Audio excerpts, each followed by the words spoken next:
नमस्कार, मैं रवीश कुमार। ईडी की गिरफ्त में अरविंद केजरीवाल। चुनाव शुरू हुआ है और ईडी की कार्रवाई शुरू हो गई है। क्या यह चुनाव हो रहा है? यही इस चुनाव का लेवल प्लेइंग फील्ड है। दिल्ली के मुख्यमंत्री के घर आज दल बल के साथ ईडी की टीम पहुंच गई है।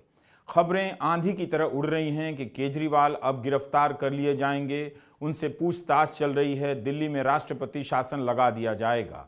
पुलिस ने उनके घर को घेर लिया है। आम आदमी पार्टी के विधायक और मंत्री भी दिल्ली के मुख्यमंत्री के सरकारी आवास पर पहुंचने लगे हैं। आतिशी सिंह ने कहा है कि संविधान को बचाने के लिए हम लोग यहां जमा हुए हैं। दिल्ली सरकार के एक और मंत्री सौरभ भारद्वाज का मीडिया में बयान आया है कि जिस तरह से मुख्यमंत्री के घर के अंदर पुलिस है, लगता है कि रेड मारी गई है और हो सकता है कि गिरफ्तार भी कर लिए जाएं। आम आदमी पार्टी ने अभी से इसे राजनीतिक अभियान में बदलना शुरू कर दिया है। उसे भी लगने लगा है कि केजरीवाल की गिरफ्तारी हो सकती है। इसलिए जोर दिया जा रहा है कि केजरीवाल को गिरफ्तार तो कर लेंगे, लेकिन केजरीवाल की सोच को गिरफ्तार नहीं कर पाएंगे। इसी लाइन पर पंजाब के मुख्यमंत्री भगवंत सिंह मान ने भी ट्वीट किया है। चुपचाप यहाँ पे किनारे खड़े हैं, कोई कुछ नहीं कर रहा है, चुपचाप खड़े हैं। हम यहाँ पे दिल्ली के मुख्यमंत्री अरविंद केजरीवाल जी को बिल्कुल नाजायज तरीके से, गैर कानूनी तरीके से, बिना किसी सबूत के ईडी गिरफ्तार करने की कोशिश कर रही है। पूरी भारतीय जनता पार्टी के इशारों पर आज ईडी काम कर रही है और आप यहाँ पे देखिए पूरी पुलिस की छावनी बना दी गई है और हम चुपचाप यहाँ खड़े और पुलिस हमें हटा रही है। तो मैं तो ये कह रही हूँ कि दिल्ली पुलिस जो आज यहाँ खड़ी है, इनको दिल्ली की महिलाओं की रक्षा के लिए खड़ी होनी चाहिए ना। और दिल्ली के मुख्यमंत्री आज ये भारतीय जनता पार्टी नरेंद्र मोदी जी ये चाहते हैं कि किसी भी तरीके से अरविंद केजरीवाल जी को गिरफ्तार करें ताकि वो लोकसभा चुनाव से बाहर रहे। लेकिन अरविंद केजरीवाल जी एक सोच है, विचारधारा है, आप उनको गिरफ्तार कर सकते हो लेकिन उस सोच को गिरफ्तार नहीं कर सकते हो। और हम सब निहत्थे, देखिए बिल्कुल निहत्थे सब खड़े हैं, बिल्कुल चुपचाप खड़े हैं ना, नारा लगा रहे हैं कि हमारे पास देश में खड़े होने का भी अधिकार नहीं है। ये क्या कर रही है भारतीय जनता पार्टी? नरेंद्र मोदी जी क्या करना चाहते हैं? देश में आचार संहिता लगी हुई है, इलेक्शन कमीशन सो रहा है। जिस तरीके से आज ईडी सीएम साहब के यहाँ पे रेड डाल रही है, मतलब पूरा एकदम पारदर्शी तरीके। आम आदमी पार्टी ईडी को लेकर आक्रामक रही है। मंत्री आतिशी सिंह ने प्रेस कॉन्फ्रेंस कर पूछा कि जो आपने आम आदमी पार्टी के नेताओं के घर पर, उनके ऑफिस में, उनके लॉकर में, उनके पैतृक गांव में छापे मारे, उनमें क्या एक पैसे की भी रिकवरी हुई है? आम आदमी पार्टी ने अपने कार्यकर्ताओं को दिल्ली के मुख्यमंत्री के आवास पर बुला लिया है। केजरीवाल के घर के बाहर रैपिड एक्शन फोर्स की तैनाती भी कर दी गई है। उनकी कानूनी सलाहकार की टीम प्रयास में है कि सुप्रीम कोर्ट में अर्जेंट सुनवाई हो जाए, मगर चर्चा चल रही है कि उससे पहले केजरीवाल गिरफ्तार कर लिए जाएं। आज मैं ईडी से ये पूछना चाहती हूं, ईडी जो भारतीय जनता पार्टी का आज एक राजनीतिक हथियार बना हुआ है, कि ये तो बताइए कि आपकी सैकड़ों रेड के बाद आज आप जो समन पे समन भेज रहे हैं, ये तो आप बताइए कि आपको कितने पैसे मिले, अभी तक कितना पैसा रिकवर हुआ, अभी तक कितना प्रोसीड्स ऑफ क्राइम मिला। जो छापे मारे आपने आम आदमी पार्टी के नेताओं के घर पर, उनके ऑफिस में, उनके लॉकर में, उनके पैतृक गांव में, क्या 1 रुपए की भी पैसे की रिकवरी हुई है? नहीं हुई है। ईडी अपने प्रेस रिलीज में लिखने लायक तक पैसे रिकवर नहीं कर पाई है। मैं तो ये भी कहूंगी कि जितना पैसा ईडी ने अपनी रेड्स में लगा दिया, उसका खर्चा भी रिकवर नहीं कर पाई होगी ईडी। आज तक 2 साल की इन्वेस्टिगेशन में ना ईडी को ना सीबीआई को, सैकड़ों अफसर लगाने के बाद, हजारों रेड करने के बाद, 1 रुपया भी आम आदमी पार्टी के किसी नेता से, किसी मंत्री से अभी तक नहीं मिला है। और यही कारण है कि आम आदमी पार्टी के नेता बहादुरी से डटे हुए हैं भारतीय जनता पार्टी और उनके राजनीतिक हथियार ईडी के सामने। वरना जिन जिन पार्टियों के नेताओं ने भ्रष्टाचार किया है, जैसे ही उन पर ईडी की रेड होती है, जैसे ही उन पर ईडी का केस होता है, जैसे ही उनको ईडी का समन आता है, वो अगले दिन भारतीय जनता पार्टी का पटका पहन लेते हैं, भारतीय जनता पार्टी की टोपी पहन लेते हैं और भारतीय जनता पार्टी में शामिल हो जाते हैं। फिर ईडी जाके कोर्ट में हाथ जोड़ के कहती है जी हम केस बंद कर रहे हैं, हमारे कागज खो गए, हमारी फाइलें खो गई, हमारे पास कोई सबूत नहीं है। शाम से ही केजरीवाल के सरकारी आवास के बाहर पुलिस की भारी तैनाती की गई है। लोहे के बैरिकेड लगा दिए गए हैं और अंदर जाने वाले हर व्यक्ति की शिनाख्त की जा रही है। आपको याद होगा, दिल्ली के मुख्यमंत्री बनते ही केजरीवाल के प्रधान सचिव राजेंद्र कुमार के दफ्तर में छापा पड़ा। सीबीआई ने छापे मारे, तब मामला संसद में उठा। सरकार को सफाई देनी पड़ी कि मुख्यमंत्री के दफ्तर में छापा नहीं पड़ा है। उस समय यह बहुत बड़ी बात थी कि मुख्यमंत्री के दफ्तर में छापा पड़ गया है। आम आदमी पार्टी ने आरोप लगाया था कि मुख्यमंत्री के दफ्तर को क्यों सील किया गया था।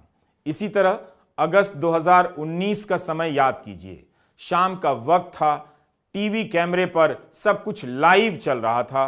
पी चिदम्बरम का घर था। सीबीआई के अफसर दीवार फांद रहे थे, जबकि सीधे रास्ते से जा सकते थे।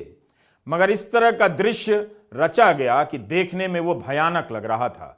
चिदम्बरम को 100 दिनों से ज्यादा जेल में बंद कर दिया गया। इसी तरह का मंजर आज कुछ देखने को मिल रहा है। केजरीवाल की सरकार और उसके मंत्री हमेशा ही एजेंसियों की निगाह में रहे हैं। इसी तरह झारखंड के मुख्यमंत्री हेमंत सोरेन को गिरफ्तार कर लिया गया। अब केजरीवाल पर गिरफ्तारी लटक रही है, कभी भी हो सकती है। आज दिन में केजरीवाल को दिल्ली हाईकोर्ट का दरवाजा खटखटाना पड़ा। कहा कि जांच में सहयोग के लिए तैयार हैं, मगर गिरफ्तारी रोकी जाए। ईडी ने कहा हमारे पास केजरीवाल के खिलाफ काफी सबूत हैं, इसलिए हम उन्हें पूछताछ के लिए बुला रहे हैं। तब कोर्ट ने कहा कि अगर आप केजरीवाल को नहीं बता रहे हैं कि किन कारणों से बुला रहे हैं, तो हमें दिखाइए आपके पास किस तरह के सबूत हैं। देखिए, हम अभी अपने लीगल ऑप्शंस तो बिल्कुल कंसिडर करेंगे, लेकिन ये एक बहुत बड़ी विक्ट्री है कि ईडी के इतने विरोध के बावजूद भी हाईकोर्ट ने केस को डिसमिस नहीं किया। मुझे नहीं लगता कि आज तक किसी भी मैटर में ईडी को लाके अपने कागज तक दिखाने पड़ गए, सारा सबूत भी दिखाना पड़ गया कोर्ट में, लेकिन उसके बावजूद हाई कोर्ट ने हमारी इंटरिम रिलीफ की एप्लीकेशन को डिसमिस नहीं किया। बाकी और क्या लीगल ऑप्शंस हैं हम ज़रूर एक्सप्लोर करेंगे, लेकिन आज ये साबित हो गया कि जज साहब ने जब सारे कागज देख लिए तो उनको समझ में आ गया कि ईडी की बात सुनने लायक नहीं है। दिल्ली शराब नीति का जांच का मामला 2 साल से चल रहा है। ईडी ने केजरीवाल को 9 बार समन भेजे, केजरीवाल हाजिर नहीं हुए। उसकी वैधता को कोर्ट में चुनौती देते रहे, मगर अब लगता है कि केजरीवाल गिरफ्तार कर लिए जाएंगे। यह कोई सामान्य समय नहीं है। केजरीवाल ने हाईकोर्ट में पहले ही सारे समन की संवैधानिकता को चुनौती दी है, जिस पर 22 अप्रैल को सुनवाई होनी है। कोर्ट ने उनकी याचिका को रिजेक्ट नहीं किया है। केजरीवाल की याचिका पर जवाब देने के लिए ईडी को 2 हफ्ते का समय दिया गया है और जो भी जवाब आएगा उस पर केजरीवाल ने जवाब देने के लिए 1 हफ्ते का समय मांगा है। इस हिसाब से अगली सुनवाई की तारीख 22 अप्रैल को रखी गई है, लेकिन उसके पहले ही उनके घर को घेर लिया गया। गिरफ्तारी की अफवाहें उड़ रही हैं और सच बताई जा रही हैं कि कभी भी हो सकती है। क्या जांच के नाम पर जांच एजेंसियों के इस्तेमाल से विपक्षी दलों को इस तरह खत्म कर दिया जाएगा? क्या इस तरह से चुनाव होता है? क्या किसी को भरोसा नहीं कि जनता से समर्थन मिलेगा? क्या प्रधानमंत्री नरेंद्र मोदी को अपनी लोकप्रियता पर भरोसा नहीं है कि वे चुनाव में उतरने से पहले विपक्ष के नेताओं को इस तरह से बंद करा रहे हैं? क्या जनता इतनी भोली है, वह नहीं देख रही है कि ये जांच एजेंसियां कितनी निष्पक्ष हैं? अगर ये निष्पक्ष हैं तो बीजेपी के नेताओं के घर का पता इन्हें नहीं मालूम? हर समय विपक्ष का नेता ही इन जांच एजेंसियों से क्यों घिरा नजर आता है? क्यों चुनाव के मैदान में लड़ाई शुरू होने से पहले विरोधी दलों को निपटाने की कोशिश लगती है? मनीष सिसोदिया पहले से जेल में हैं, कई महीने हो गए। सत्येंद्र जैन कई महीनों से जेल में हैं। संजय सिंह कई महीनों से जेल में हैं। अदालत के हस्तक्षेप और आदेश के बाद संजय सिंह को राज्यसभा के सदस्य के रूप में शपथ दिलाई जाती है। कदम कदम पर नेताओं को रोका जा रहा है, इस तरह से प्रताड़ित किया जा रहा है। केजरीवाल की गिरफ्तारी के बाद इस पार्टी में नेताओं का अकाल पड़ सकता है, पार्टी में घबराहट फैल सकती है। दिल्ली और पंजाब में केजरीवाल बीजेपी को चुनौती दे सकते थे। कांग्रेस के साथ दिल्ली में केजरीवाल का गठबंधन हुआ है। लगता था नहीं होगा, मगर हुआ है। और दोनों गठबंधन, दोनों पार्टियों ने सामूहिक रूप से पोस्टर लगा दिए हैं। अपने उम्मीदवारों के पोस्टर के नीचे लिख दिया है कि यह उम्मीदवार आम आदमी पार्टी का है, मगर इंडिया गठबंधन का भी है। तो क्या इससे बीजेपी घबरा गई? कई महीनों से केजरीवाल की गिरफ्तारी का नाटक चल रहा था। आज उसकी संभावना प्रबल नजर आने लगी है। मीडिया की खबरों में हमें एक जानकारी मिली, अहम जानकारी है जो हम आपको बताना चाहते हैं।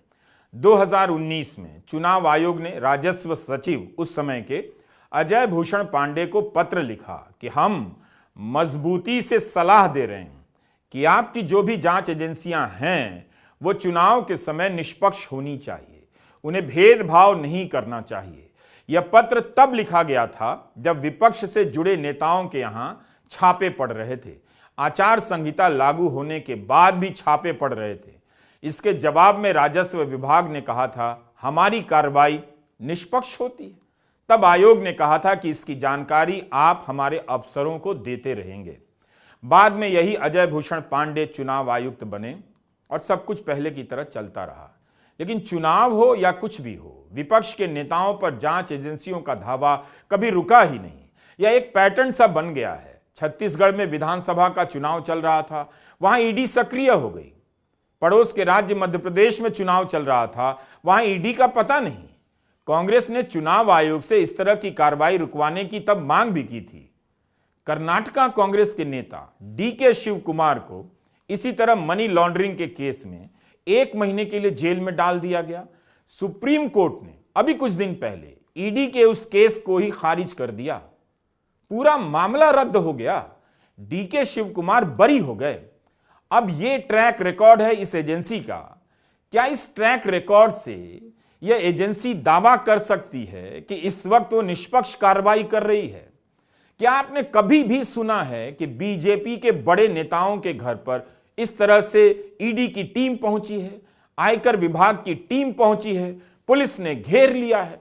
कर्नाटका में भ्रष्टाचार के आरोप लगे, पार्टी इस मुद्दे पर चुनाव हार गई।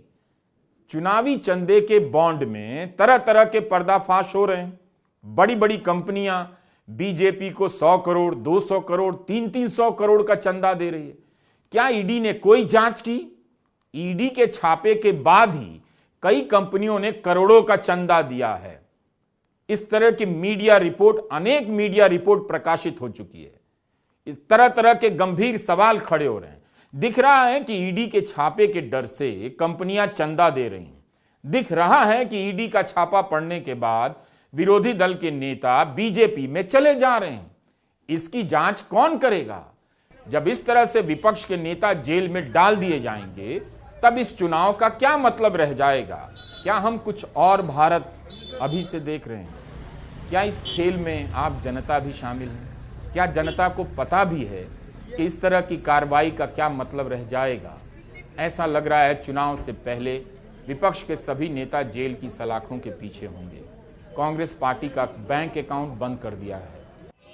पार्टी ने बेहद गंभीर आरोप लगाए हैं कि आयकर विभाग के अधिकारी बैंक चले गए, मैनेजरों से जबरन खाते से पैसा ट्रांसफर करा लिया। ऐसा कब हुआ है? आपने कभी सुना है?